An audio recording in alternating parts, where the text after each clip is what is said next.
On Flight 1121, something is wrong.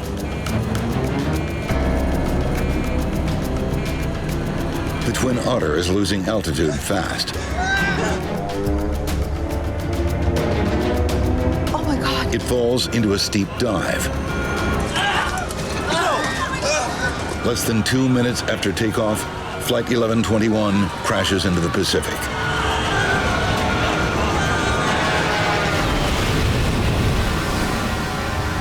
Oh my God. News that a plane crashed and narrowly missed the town of Staines is soon the top story across the country. Within an hour, the news reaches Chris Pollard, a new investigator with Britain's Accidents Investigation Branch. At the time that I arrived on the site, the rescue attempt had started big time, and the site was very, very active with people. Investigators are struck by something unusual. In most accidents, momentum carries the wreckage forward after it hits the ground. The crash at Staines is different. The tail had not moved very far from where it had initially struck the ground, and the rest of the aircraft probably hadn't moved forwards more than about 50 yards, which for such a heavy aeroplane is very, very little distance. Nearby power lines tell part of the story. The older investigators, they were pointing out the power lines which had passed over very, very shortly before the first impact point. If you walked around the back of the remains of the tail unit, you could look backwards and upwards, and there were overhead high-tension cables. This told you really that the aircraft must have been coming down at a very steep angle in order not to interfere with the cables. The undamaged wires and compact crash zone tell investigators that the plane fell to the ground suddenly and steeply. It's a sure sign that the plane stalled.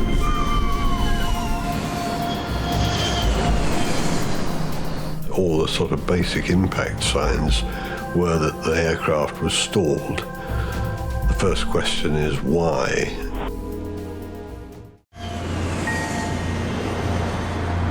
London's Heathrow Airport. Beeline 548 requesting start. The crew of British European Airways Flight 548 is completing final preparations for an afternoon flight to Brussels. Captain Stanley Key was supposed to have today off, but was called in at the last minute. Key is a former Royal Air Force pilot and one of the airline's most qualified captains. Starter master. On.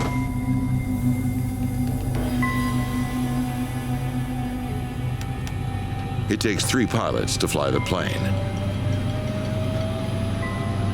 Droop's down. Jeremy Keeley is the co-pilot. Flaps 20. Simon Ticehurst will help monitor the instruments. Engine 1 start. Engine 1 start.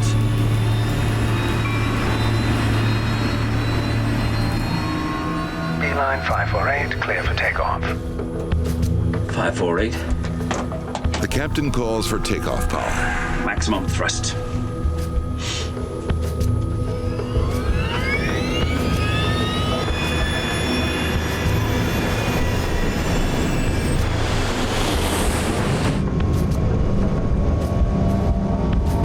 Second Officer Ticehurst monitors the plane's speed.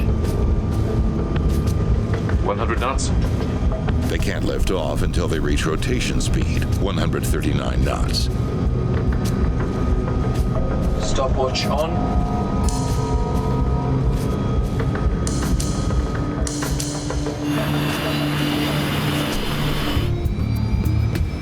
Rotate.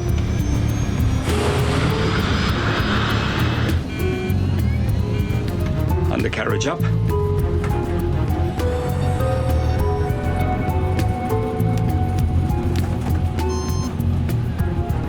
$60 seconds.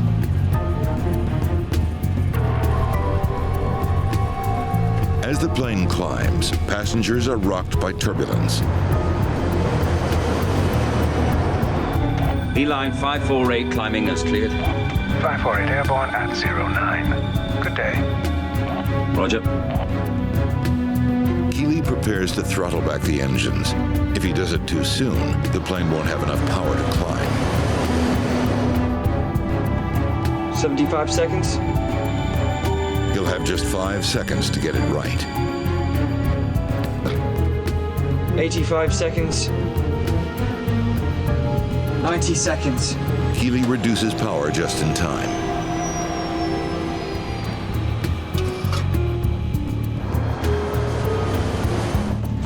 Passing 1,500 feet. The procedure goes well. 548, climb to flight level 60. Squawk 6615.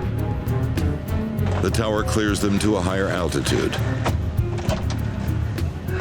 Up to 60. Then, What was that? the plane begins to lose altitude.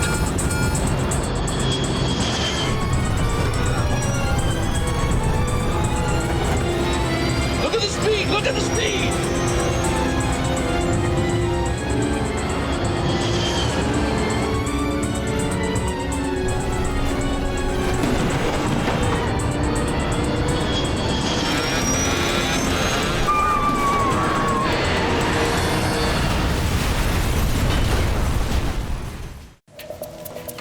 All 118 people aboard BEA Flight 548 are killed.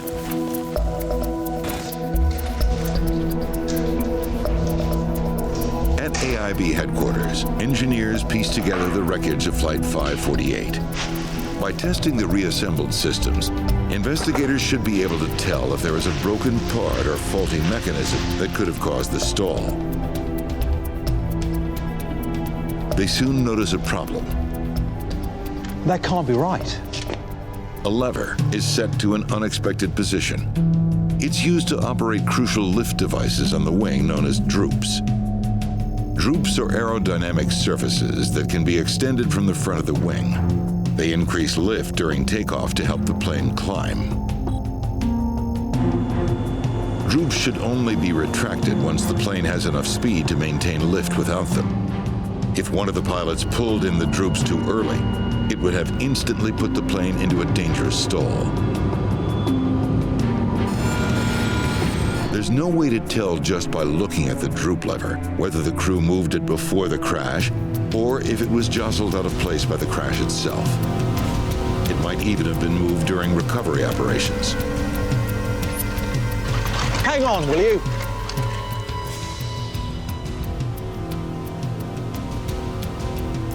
To determine how the all-important lever was last moved, they must carefully examine the cables connected to it.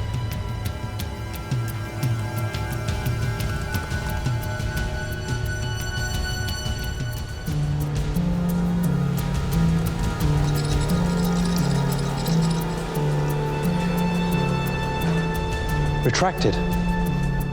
There's no longer any doubt. Someone in the cockpit moved the droop lever. It's a troubling discovery. They travel to BEA's flight simulator outside London. The team hears about a nagging problem for pilots of the Trident plane. The handle used to retract the droops is nearly the same shape as the one used to adjust the flaps. I can see why you confuse them.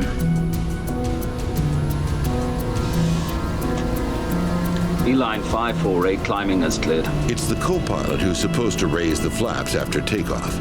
548 airborne at 09. Good day. Roger.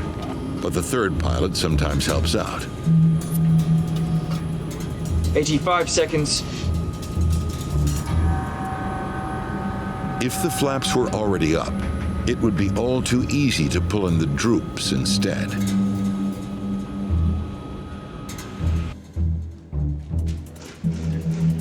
If their theory is right, investigators should be able to find other cases where pilots made the same mistake. The team reviews the flight records from nearly 100 other Trident flights. It's not just this crew.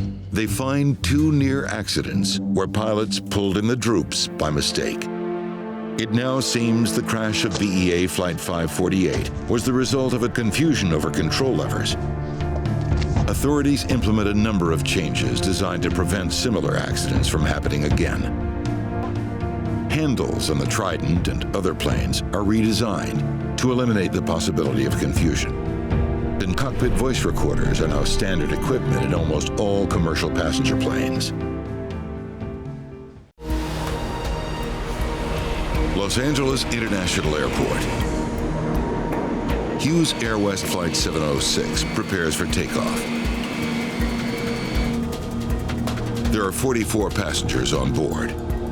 Welcome aboard, folks. We'll be getting underway Any minute now. Captain Theodore Nicolai is in command today. Roger, 24 left, climb heading 250.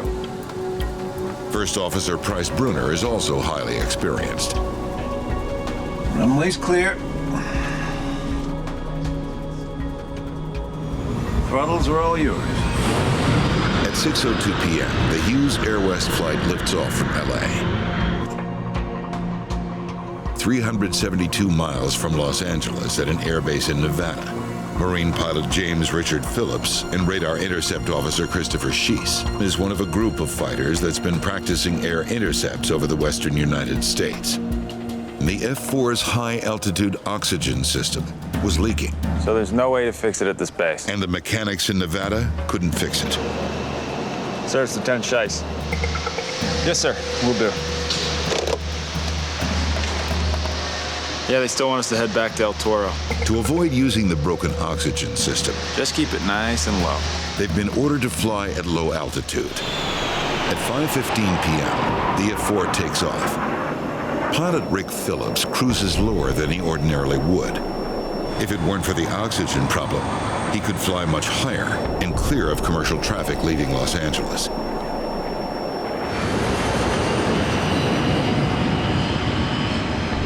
At around 6 p.m., the pilot needs to climb to avoid the mountains ahead and get above a layer of haze. Copy, Rick. Climb to 15,000. There's a basic concept in aviation called see and avoid. It's every pilot's job to watch out for other planes. Investigators wonder why the pilots of the DC-9 did not take any action to avoid the disaster. It's coming in at 420 knots from the north, slightly east. The DC-9 is coming in at 320 knots from the southwest. Okay, 040, direct to target. What's the rate of closure? In the seconds before the crash, radar operator Schiess has his head down checking his scope. Pilot Phillips is likely checking instruments. At 15 seconds, the F-4 is 1/10 of an inch big in the window. Tiny. 10 seconds, 3/10 of an inch.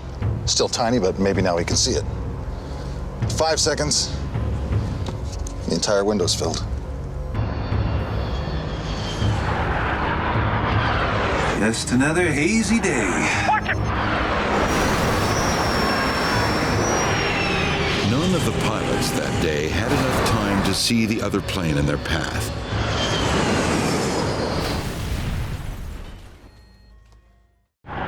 Watch it!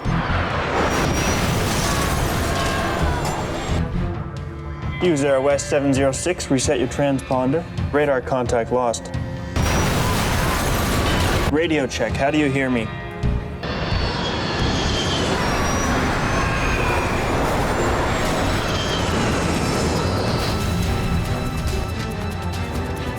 What the hell happened? A DC-9 with 49 people on board has slammed into the California hills.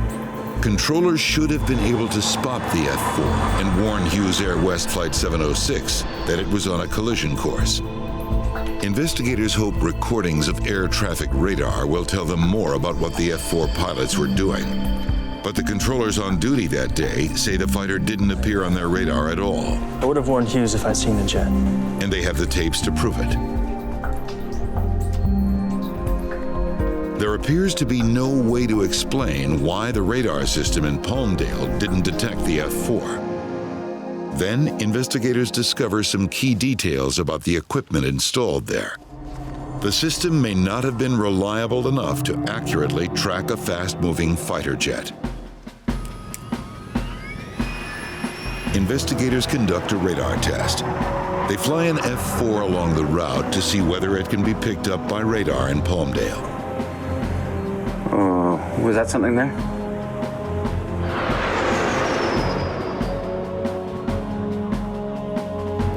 The F-4 does 6 runs. The controller can barely track the high-speed fighter. It might have been a plane, or maybe not. They conclude it was almost impossible to detect the Marine F-4 as it streaked across the sky. To make matters worse, in 1971, military pilots were not routinely briefed on civilian air traffic routes. And the military plane was not under orders to check in with civilian air traffic control. The investigators reach an alarming conclusion. Air transportation in America has a dangerous flaw. The military and civilian systems don't communicate. The exhaustive investigation produces 2 separate reports, one civilian and one military. They cover every detail of the deadly accident. The reports lead to important changes in the rules governing aviation. Military pilots are now advised of all restricted air traffic zones near commercial airports. The size and shape of the zones has also changed. No longer merely spokes on a hub, restricted airspace at busy airports now surrounds the entire terminal. Lessons learned from the accident helped force changes to air traffic control that make passengers safer to this day.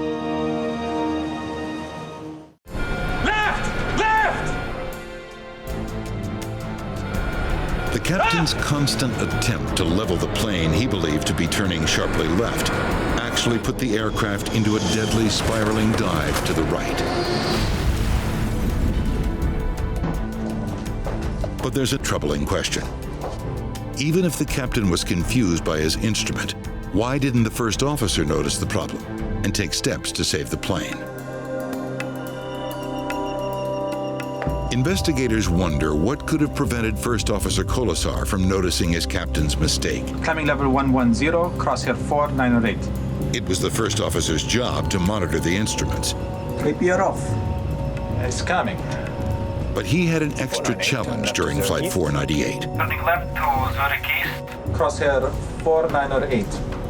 The plane's computerized navigation system was a new addition to the cockpit. Cockpit design is a complicated process. Pilots need to be able to reach everything easily, as well as monitor a vast array of instruments, including the artificial horizon located directly in front of them. Investigators wonder if an awkward cockpit design made it difficult for the first officer to see what was going on. To find out, they conduct an unusual experiment. Okay, let's begin. V1.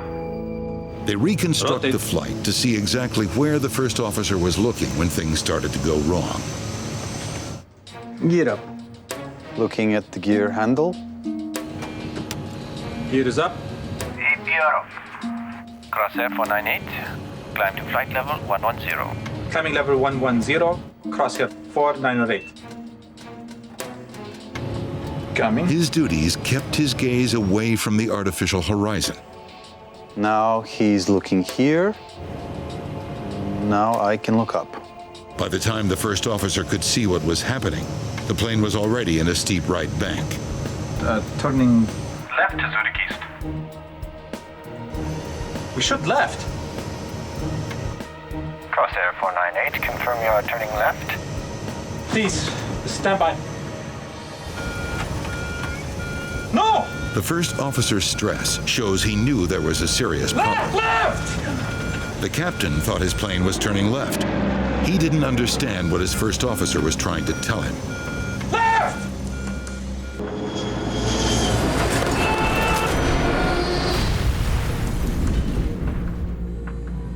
After the crash of Flight 498, the airline improved training for pilots from former Soviet bloc countries. They now get 3 months of extra instruction. They also must pass an English proficiency test. Finally, all Swiss crews are now required to engage the autopilot immediately after takeoff, ensuring that they can pay proper attention to the progress of the flight. None of the crash theories are panning out. Investigators re-examine the best evidence they have, the pilot's comments recorded in the cockpit, and the information from the flight data recorder. Turning left is Zurich East. We should left. The timing of the captain's remark convinces investigators that his instruments were working, but that he didn't understand what the gauges were telling him. Left! Left! Left!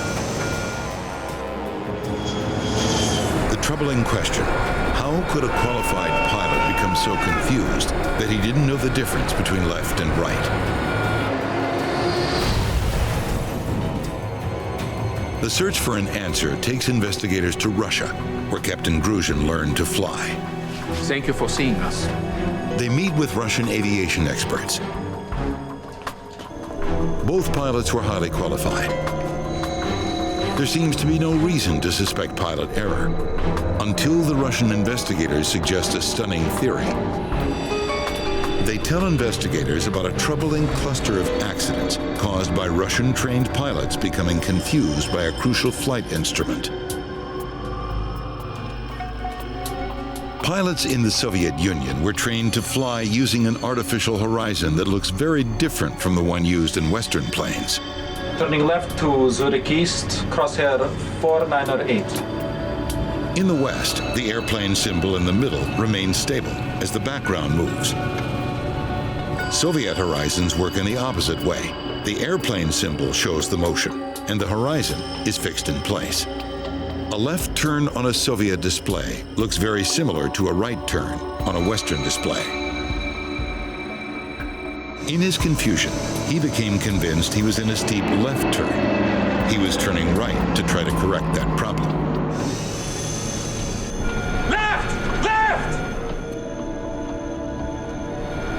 The captain's constant attempt to level the plane he believed to be turning sharply left actually put the aircraft into a deadly spiraling dive to the right. Investigators learned that Flight 90 was delayed for more than an hour while the airport was closed. 60 degrees in Tampa and we're stuck in a snowstorm. Definitely be good to get home. If ice and snow built up on Flight 90's wings during the delay, it could have prevented the plane from climbing. Ice and snow can interrupt the flow of air over the plane's wings, decreasing lift. The importance of de-icing the aircraft is very paramount. Even a small amount of contamination can affect the performance of a wing, whether it's a light aircraft or a heavy aircraft.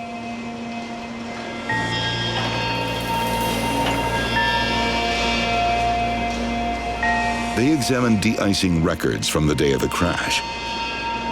They were very, very interested in how efficient that de-icing had been.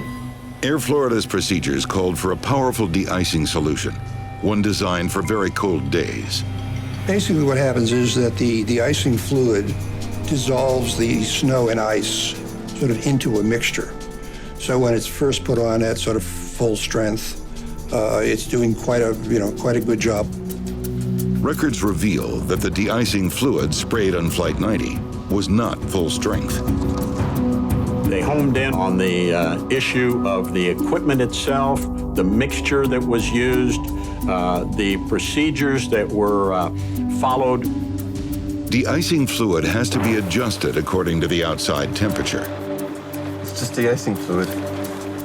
If the mixture wasn't strong enough, it might have allowed ice to reform on the wings.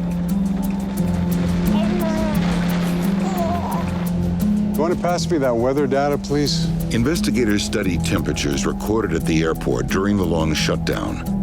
They find that the fluid used should have worked.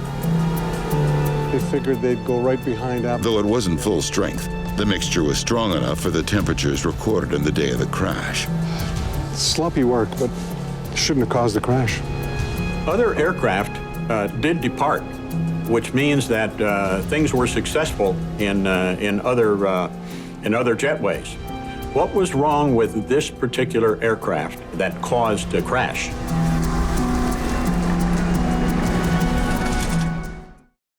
Come on, I've got an idea.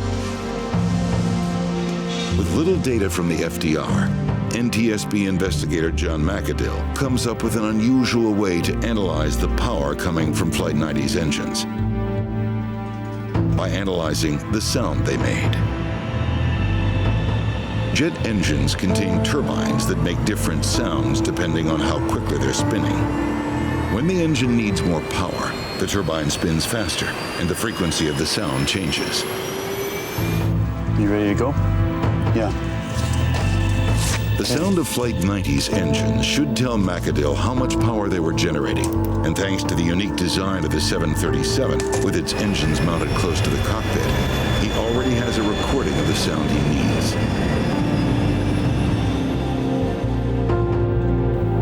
They play back the cockpit voice recorder in a soundproof room. 120.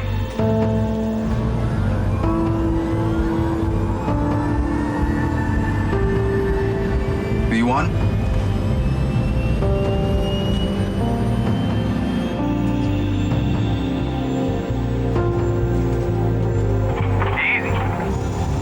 Can you take the stick shaker out? Forward. Forward. Come on. Lose the crew voices. Forward. Forward. The technician eliminates the other sounds in the cockpit one by one, until all that's left is the sound of the engines. The results are dramatic. Investigators now know that the Boeing 737's engines weren't running at full power during takeoff. What they don't know is why. McAdill has no hard evidence that the sensor was blocked, but he decides to follow a hunch. He uses a piece of tape to simulate the effect of ice blocking the engine sensor. He recreates the actions of the pilots on the day of the flight. Okay, start her up. And he records the sound of the engines from inside the cockpit. Keep throttling up. He increases power until the engine gauges match the target set by the crew of Flight 90.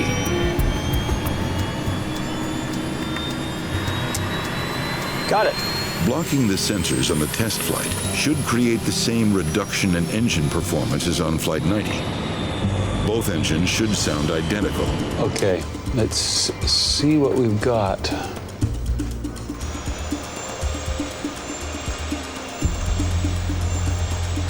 McAdill compares the sound of his test flight to the engine noise captured during Flight 90's takeoff. That's a perfect match.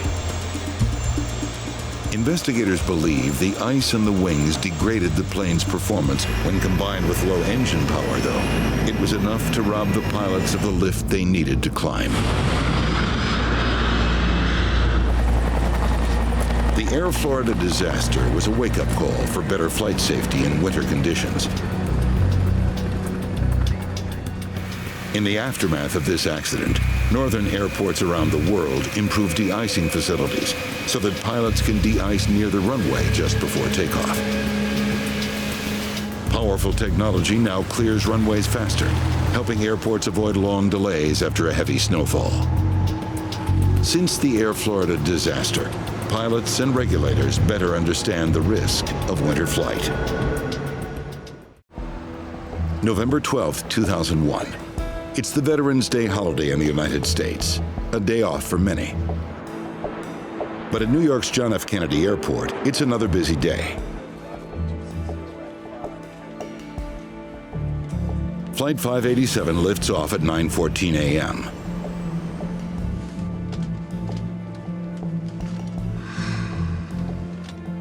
American 587 Heavy. 2,300 feet above the ground, disaster strikes.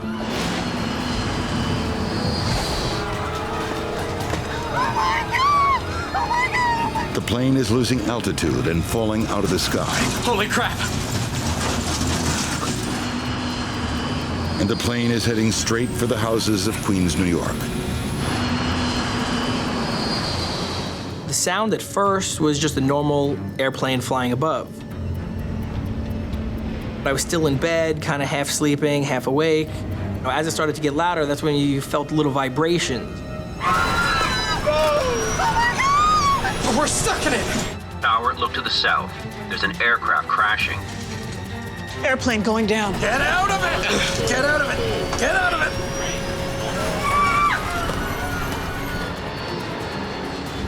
The house started vibrating very heavily. You know, this all happened really quick.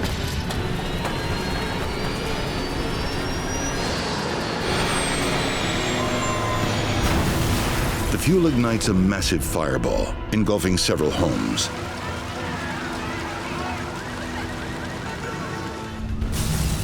My whole window was bright orange, really loud, really bright. I just jumped up looking for my glasses and pretty much with my dad ran out to the front of the house.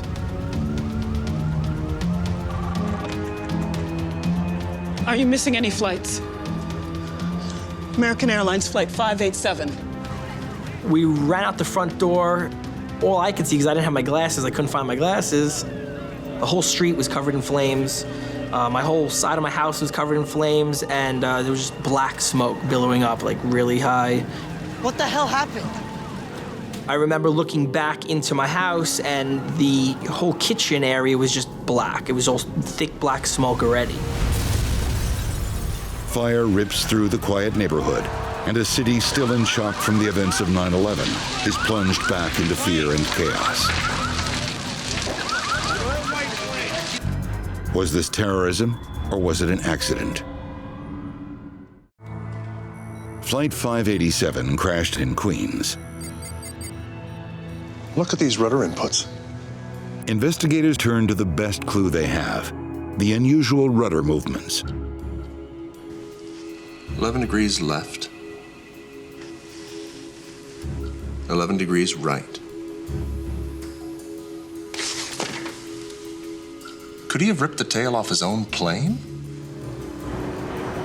Normally, pilots only move the rudder a couple of degrees in either direction to steer the plane. Investigators wonder if the extreme rudder movements on Flight 587 created the aerodynamic force needed to tear the stabilizer off. You ready? To find out, they create a computer simulation of an A300 and fly it the same way as First Officer Molin, moving the rudder 11 degrees back and forth 3 times. That's it.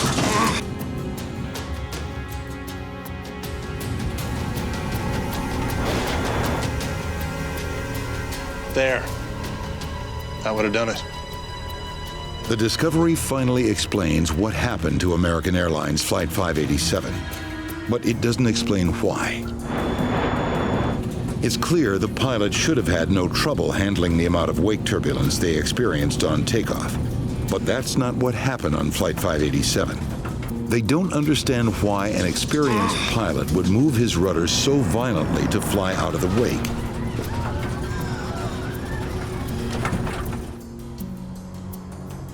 Investigators believe the first officer was following his training when he overreacted to wake turbulence.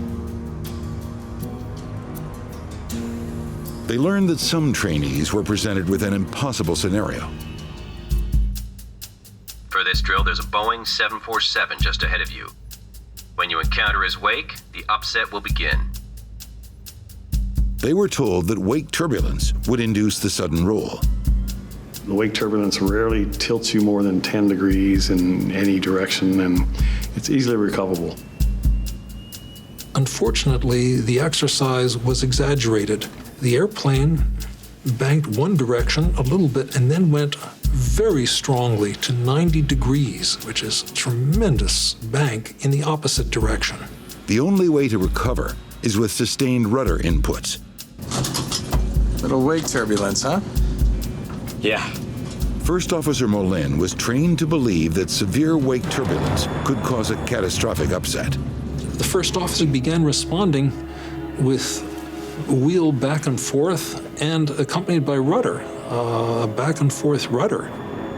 Hang on to it. Hang on to it. He thought it was some outside turbulence or something else that was happening, and he was making opposite controls and was fighting himself and didn't know that it was actually his inputs that were causing the problem. The first officer's actions stress the vertical stabilizer until it breaks under the strain.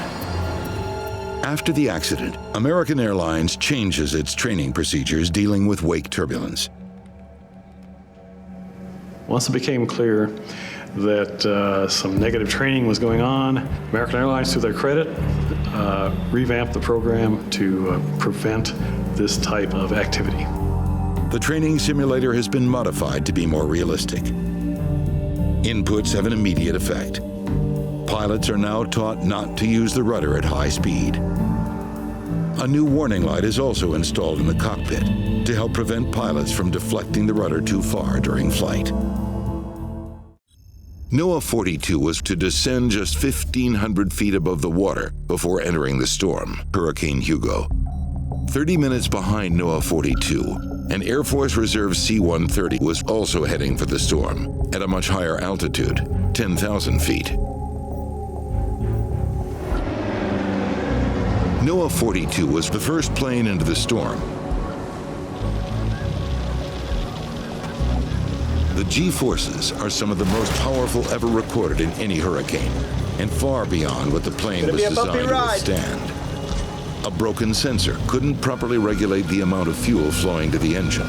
When the sensor failed, We're losing number 3. it fed too much fuel to the engine, and it ignited into a stream of flames. Emergency shutdown handle. Pulling the handle starves the engine of fuel and douses the flames. But the loss of an engine has left them in a dangerous bank, and they're still losing altitude. More power.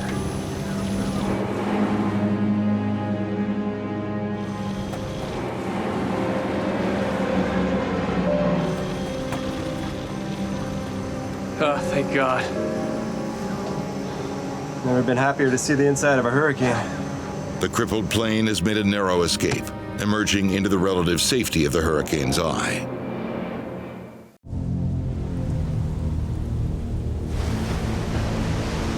The world is watching as Hurricane Hugo churns across the Atlantic. It's a massive cyclone, over 375 miles wide. The storm is marching steadily toward the Caribbean and threatens to hit land in less than 2 days' time. On dozens of islands and along the U.S. coastline, people rush to get out of Hugo's path. But high above the ocean, a team of hurricane hunters is to try to exit out of the storm.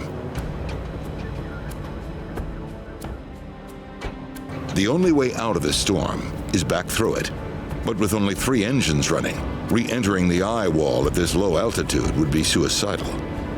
Their best hope is the Air Force Reserve C-130, still approaching in the storm. NOAA 42 to Teal 57, we've had an emergency, we've lost 1 engine. Once the C-130 passes into the eye, it might be able to fly close enough for the crew to assess the damage. Teal 57, we're gonna need a favor. I don't know if we can climb high enough on 3 engines. You coming down to us? Roger, NOAA 42, starting our descent. No sudden moves. They're on us. NOAA 42, you look like you're still in one piece other than that de-icing boot. Teal 57, we're gonna need another favor. We can't stay in here. Fuel's gonna be an issue very soon. Can you help us find a soft spot? Roger that, we'll see what we can find. On board NOAA 42, there's nothing to do but wait.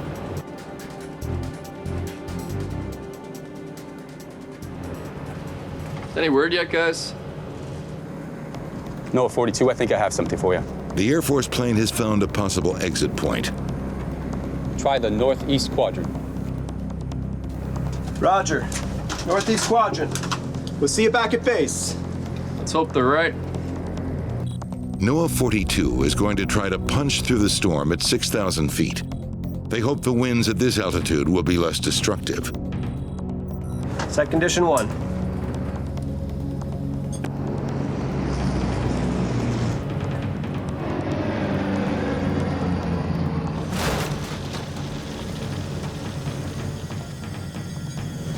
The Air Force crew has chosen the exit point well.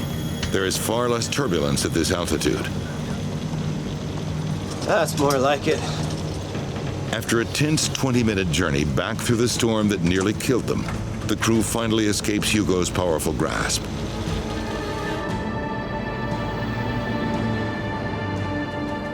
Oh my God.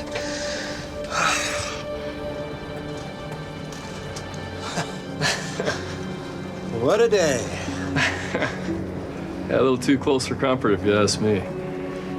Teal 57, we're out, and I think we owe you one.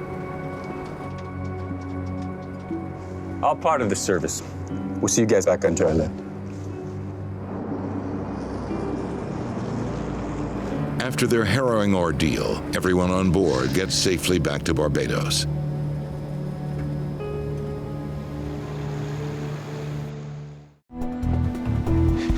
Well, the first thing we've got to do is find the rest of this plane. Taylor's first job is to convince the government to fund a new search of Flight 870's wreckage. Yes, could you put me through, please? It could cost millions, and there's no guarantee it will solve the case. No, we absolutely have to have more of the plane. The basic conclusion from what we inherited was that we needed to recover more wreckage, and we said so very clearly.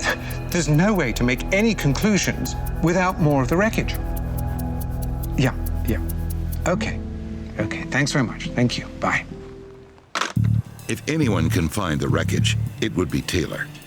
During the Lockerbie investigation, he helped create a software program to locate widely scattered debris. You have two effects: how far a piece will travel in the direction that the aircraft was originally traveling, and how far it will be blown downwind by whatever winds there are. But the computer can do this very easily. Taylor convinces the Italian government that his program can find more wreckage. Okay. Altitude around 24,000. They approve his request for a new salvage operation. Wind is westerly, about 100 knots. But the pressure's on to deliver.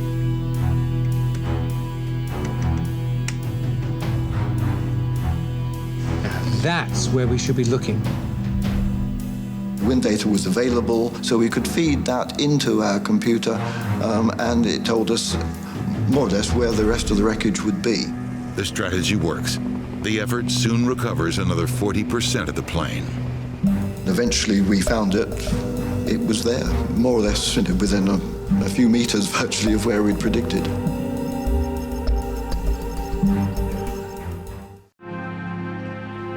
Itavia Flight 870's reassembled fuselage reveals a new hole at the back of the plane.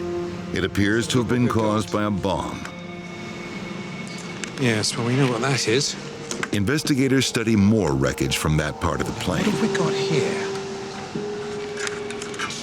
Ha! Well, look at you.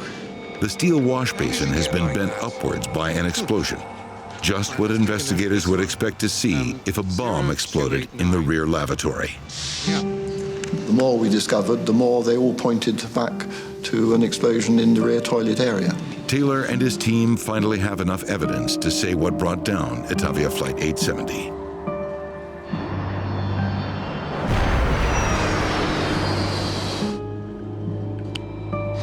I think it was a bomb. There's just one more test they need to do to be sure.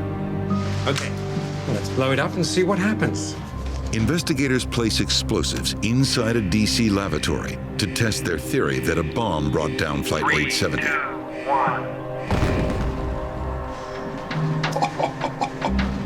If the shattered pieces match Flight 870's debris, okay, let's go see how we did. It will provide strong evidence that they're right. The explosion creates distinctive damage. It's nearly identical to what was seen in the debris from the lavatory of Flight 870. Okay, measure that one, will you? Yep.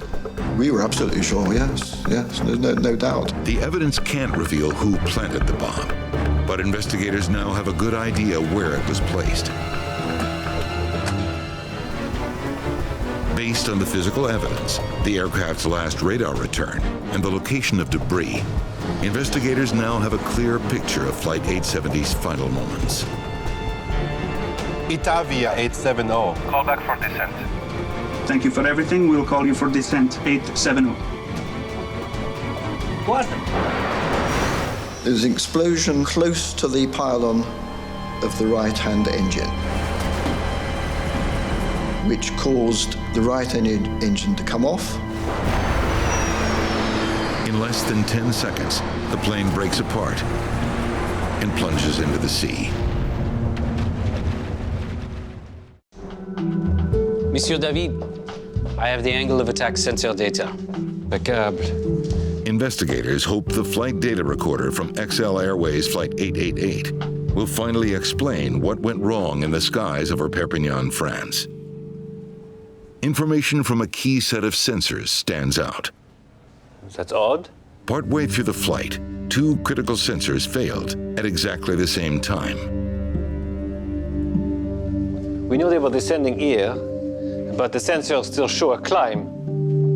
Angle of attack sensors act like small weather vanes on the outside of the plane. During flight, they pivot. Their movement helps the flight computer monitor the position of the plane, so it can automatically adjust the flight systems to maintain lift. If the sensors got stuck in one position when they malfunctioned, it would explain why the computer didn't detect the dangerous angle of the plane. We need to get a look at those sensors. Investigators test the mechanism that allows the sensors to move. Anything? It's working perfectly. There seems to be no way to explain why the sensors failed. Or something jammed them? David graphs altitudes and corresponding air temperatures throughout the flight.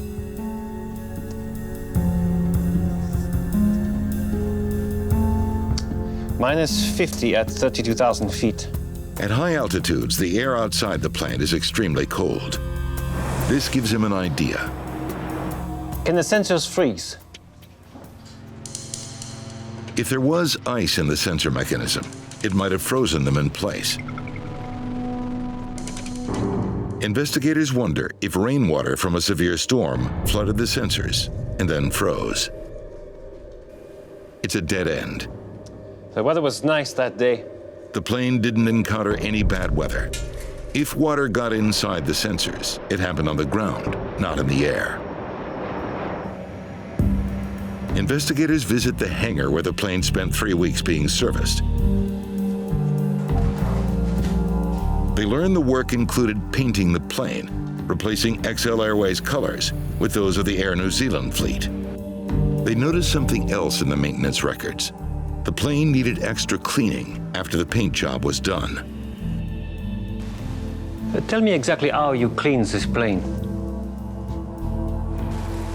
Normally, maintenance workers use a clean cloth to remove any dust, but this time, they rinse the plane with a hose. Spraying uncovered sensors with a high-pressure hose might explain how water got so deep inside. But the investigators need proof. There's one test they need to do to be absolutely sure. They flood the sensors of an A380 with water and recreate Flight 888. At low altitudes, the sensors work perfectly. So far, so good. When the plane reaches 32,000 feet, the temperature inside the sensor drops below freezing. There they go. The sensors aren't moving. The water inside freezes, and the sensors stop working. The result explains why the flight computer didn't prevent the plane from stalling during the low-speed test. Get your power at idle. Adjust pitch. Flaps full. With the sensors frozen, the computer can't calculate the plane's true angle of attack. Before the crash, XL Airways Flight 888, the captain tries to fly out of trouble. He increases power while pushing his side stick forward to bring the nose down. It's a textbook maneuver to prevent stalling, but it doesn't work. The plane continues to pitch up until it loses lift and falls from the sky. Investigators need to know why.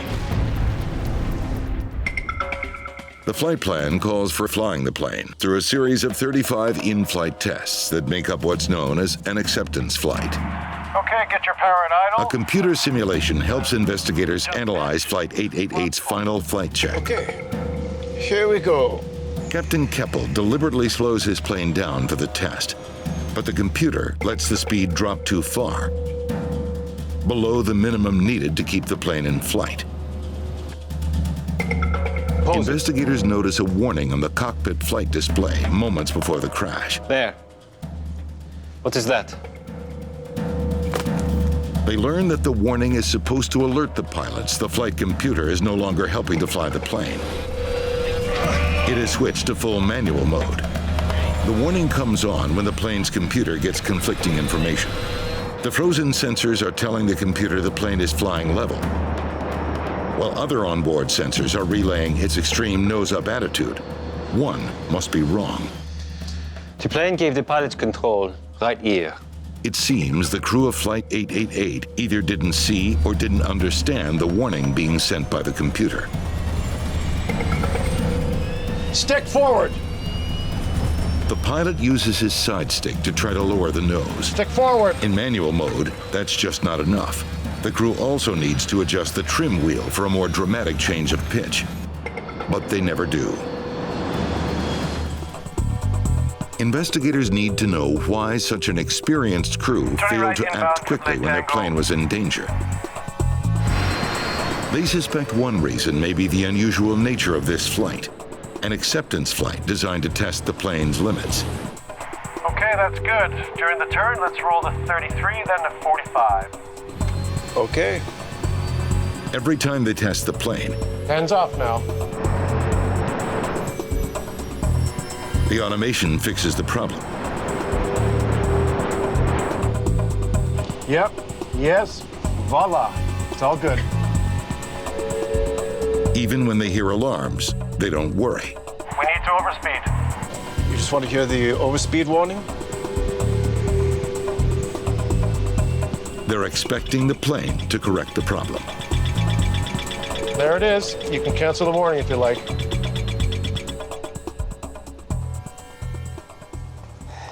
They trusted their plane too much. Stick forward. Flaps up. Flaps up! With their plane in a catastrophic stall, the 7 men aboard Flight 888 were doomed. Oh, God! Oh, God! Damn it!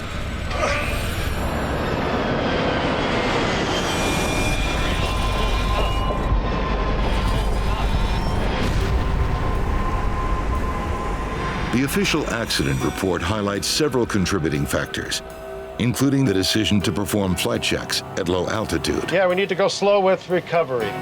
The report also calls for clearer rules governing acceptance flights and more training for stall recovery. January 2009, U.S. Airways Flight 1549 departs New York's LaGuardia Airport. There are 150 passengers on board, bound for Charlotte, North Carolina.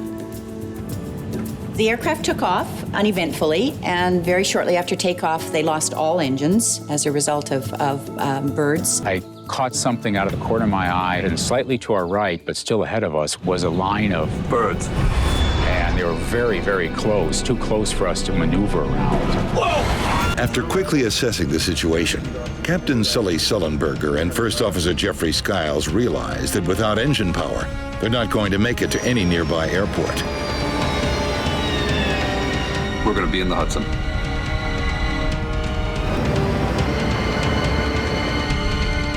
Brace for impact. You need to be aware of your brace position. In many, many accidents, the cabin crew are trying desperately to get the passengers into the brace position, but because the passengers haven't read the safety features card, they don't know what that means. Get your heads down and stay down!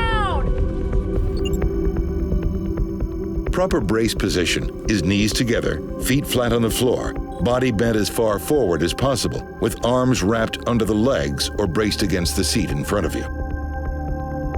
your body's going to be thrown forward. So if you can get yourself into that position beforehand, the amount of movement back and forth is going to be reduced and the level of injury will be less. In the cabin, the passengers prepare for the inevitable. All the passengers really started kind of pulling together, and somebody yelled out as we were going down. Be ready at the doors. The folks at the door says, "We're ready." Clay Presley does what all passengers should. He stays calm and tries to think ahead. So I started thinking about, if we're going to crash, I know I need to figure out where the exit rows are. If the water comes in, you need to be able to hold your breath long enough to get to those 4 or 5 rows and get the doors open if you can. But before anyone can escape, they must first survive a high-speed impact. Looked like the airplane was going right for the bottom of the Hudson River. Then the airplane popped up, and it was just sort of gently rocking in the waves. In an instant, the $75 million plane has become an unlikely boat floating down the Hudson River. It's now filling with freezing water. That water was cold. It was very cold, so your feet are freezing. You land in the Hudson in the middle of the winter, the water is going to be very cold and you're going to suffer from hypothermia very quickly. Their feet and their hands will get numb. They're going to be useless. Passengers nearest the exits open the doors. I just jumped up very quickly and started making my way to the emergency door. And so I worked my way out onto the wing, just a few steps to start with. Fortunately, they had slide rafts rather than just slides. So what they were able to do was evacuate passengers into the slide rafts. In the end, all 150 passengers and the entire crew of Flight 1549 are brought to safety. Another example of how serious aviation accidents often end well. 10 passengers are flying from Cold Bay, Alaska. We were headed to Seattle. It was a beautiful day. It was clear, no turbulence. Highly unusual, highly unusual. In the cockpit, Captain James Gibson and his crew have noticed something unusual as well. Not with the weather, but with their plane. I noticed that the vibration that I was feeling in my feet and the vibration that was in the glass was different. Hell. Let's have a look, would you? Yeah, you bet. As Gibson and Gary Lintner wait for Moose Lauren to report back, the vibrations become more pronounced. I distinctly remember looking down and seeing my control yoke shaking. Well, screw this. Let's turn around. The engineer said, I want you to come back and check number 4 engine and see if you can see anything. And just as I looked out the window, the engine went. As the prop came off, I thought, oh crap, it's gonna kill me. It's gonna cut me in two. But it flew forward and then it came back and slapped the engine and then went underneath.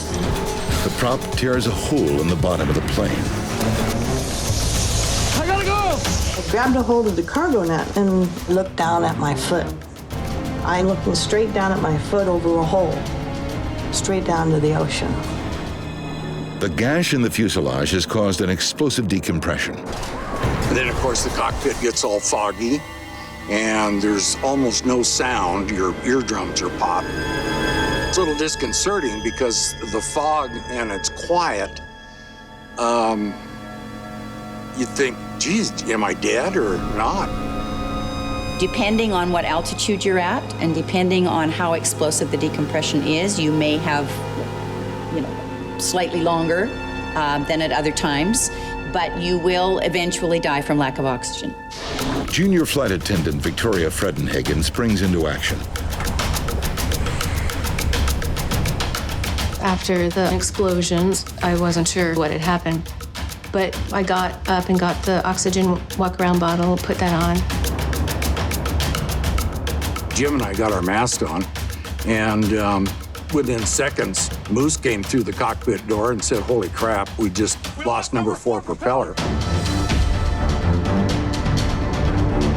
The rupture in the fuselage has damaged critical flight controls.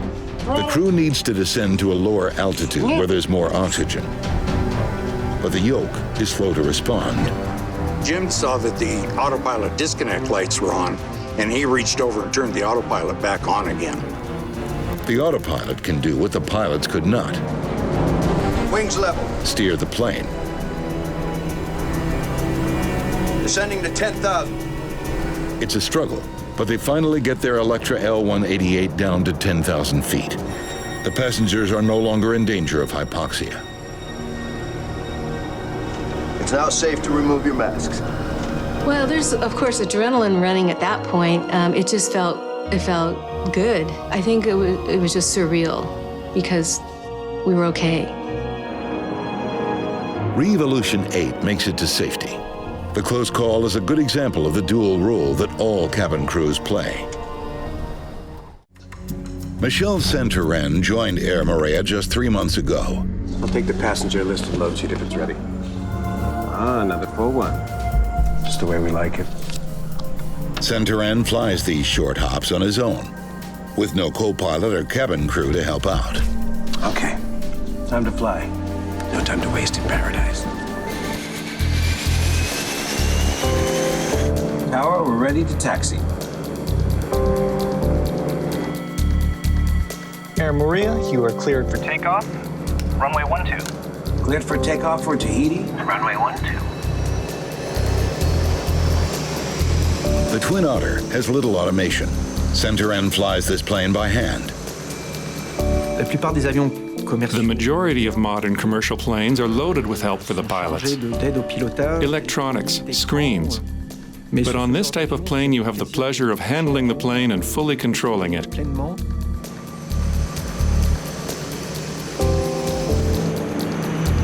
At this island airport, the ocean is just off the edge of the 1,300-yard runway. When we fly over there, it's magical. Blue lagoons, magnificent islands, the greenery, the mix of colors. It's certainly paradise. Vacationers get to watch the regular takeoffs and landings. The flight is one of the shortest on Earth, just 7 minutes from takeoff to touchdown.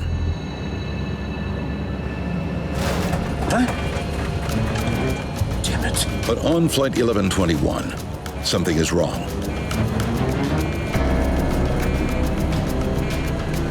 The Twin Otter is losing altitude fast. Oh my God. It falls into a steep dive. Less than 2 minutes after takeoff, Flight 1121 crashes into the Pacific.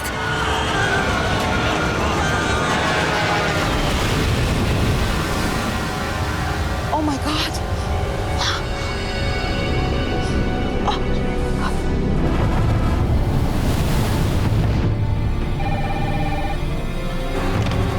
The tower is told what people have seen.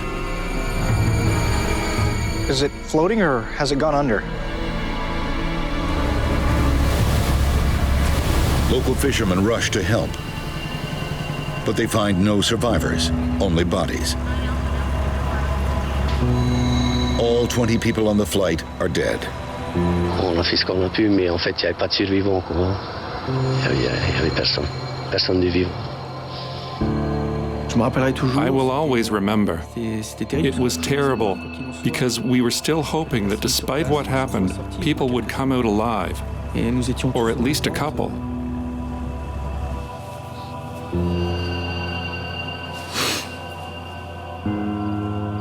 The disaster touches nearly everyone in the tiny island community.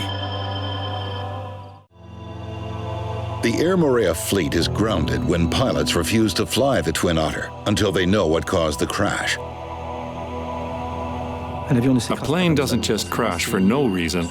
It was either due to pilot error or a mechanical problem. So before continuing to fly, we asked that the whole fleet be checked out.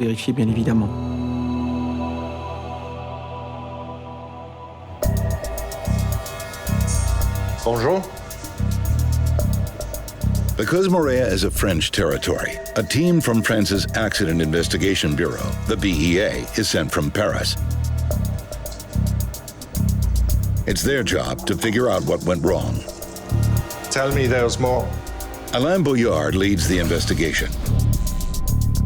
Le Twin Otter est un avion extrêmement robuste. The Twin Otter was an extremely robust plane. It was used in all the difficult places where other planes can't normally take off and land. C'était quelque chose qui nous a interpellés. That made us wonder, what could have happened to this plane that would have made it hit the water? La surface de la mer.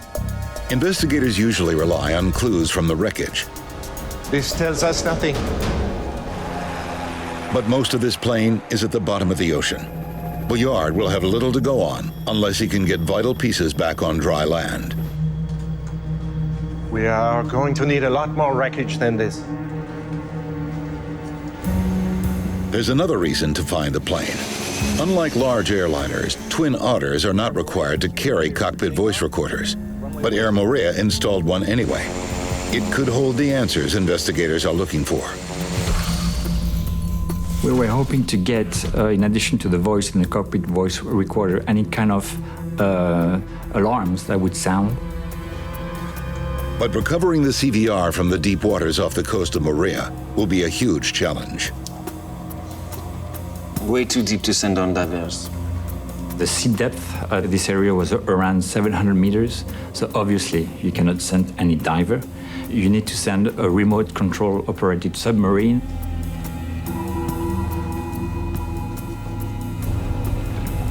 Investigators arranged for a ship equipped with a remote-controlled submersible to assist in the recovery, the Ile de Ré.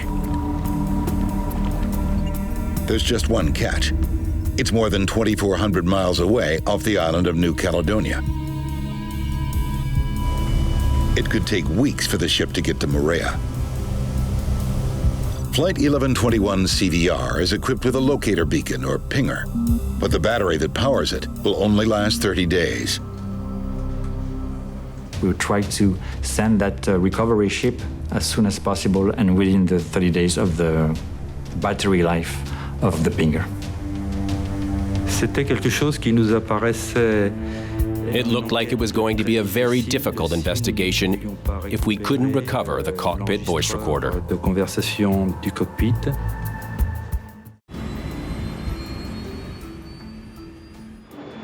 Qantas 32 lifts off right on schedule. It's 10:01 a.m. The pilots are just 4 minutes into the flight.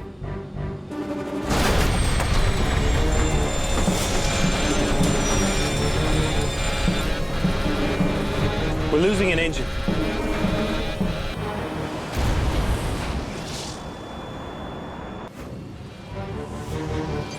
We've lost number 2. Holding 7,400 feet. De Crespigny wastes no time taking over control from the autopilot. 35 years of flying tells him what to do next. Matt, ECAM actions. On it. The captain assigns Hicks to decipher the ECAM data. He needs to evaluate every message and figure out how best to react to each one. Degraded pneumatics, hydraulics, electrics, power to the left wing shut down, flaps, slats, and ailerons are damaged but operable. Captain de Crespigny knows he's running out of time. The failures are mounting. He needs to get the damaged plane on the ground. That means turning around and heading back to Singapore. Singapore, Qantas 32. We require a left turn back towards Singapore. Qantas 32, Singapore. Turn left, heading 020. A heavy load of flammable fuel means any landing attempt will be extremely dangerous. The pilots decide to circle near the airport until they can work out a plan. Dave, I need you to run the numbers on this landing. Check Captain Dave Evans is called into action. 3 engines, full load, all that. He uses the A380 landing software to calculate how much runway they'll need to bring the huge plane to a stop. Looks like we can do it, with 139 meters to spare. Singapore approach, Qantas 32. We're going to need a long approach. And better have fire services standing by. We're leaking fuel. Roger, Qantas 32, you're cleared straight in on final, 20 miles. The 5 seasoned pilots now use everything they've ever learned about flying. Flaps 3. To try to land their plane safely. Here we go. De Crespigny's ability to keep his plane lined up with the runway is severely limited. Singapore, what's the surface wind? 170 degrees at 5 knots. If the crew misses the runway, there's no way the crippled plane can go around for another try. Everybody ready?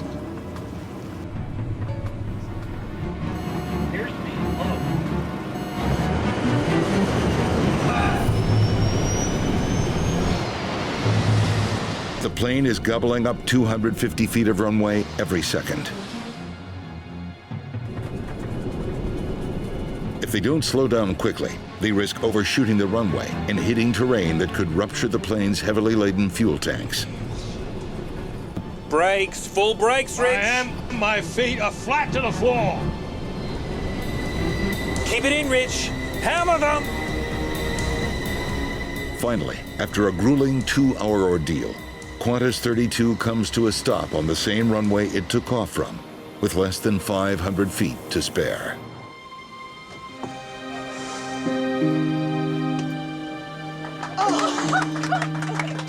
Hallelujah.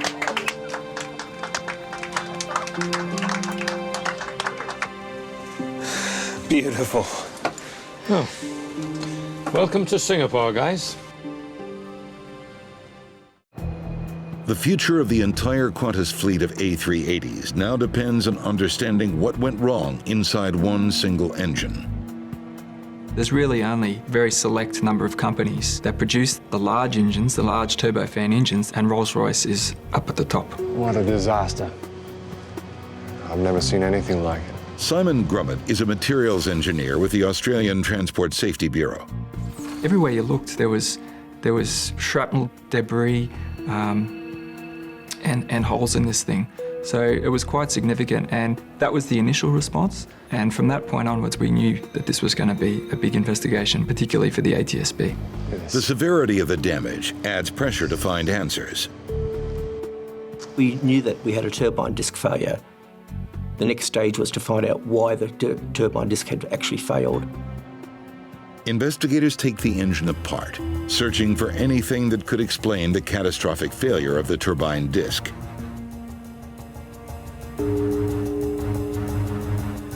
They discover something disturbing. Oil fire. In a Rolls-Royce engine. The inside of the engine is burnt black and covered with soot and oil. The evidence tells Grummett that the fire was fueled by oil. The engine must have suffered an oil leak. Grummett examines the engine further, searching for the source of that leak. Kev, I think we got it. A narrow pipe is snapped off, releasing oil into the area around the turbine disc.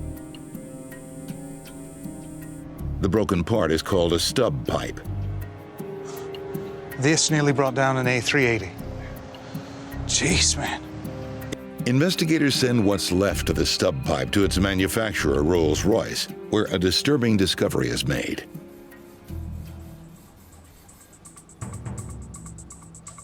One side of the pipe is much thinner than the other.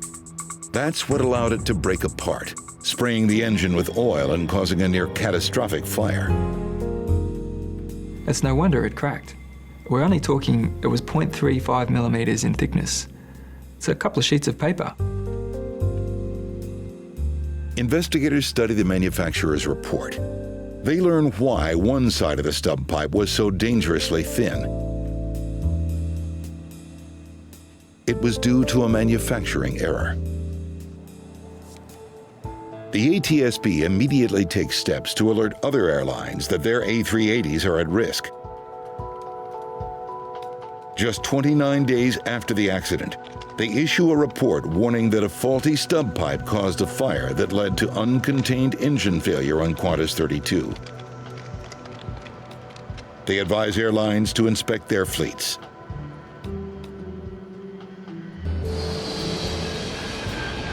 There are 20 A380s with the same Rolls-Royce engine in service around the world. 34 engines are found to have suspect oil pipes. As a result of this investigation, all engines that had non-conforming oil feed pipes have been removed from service.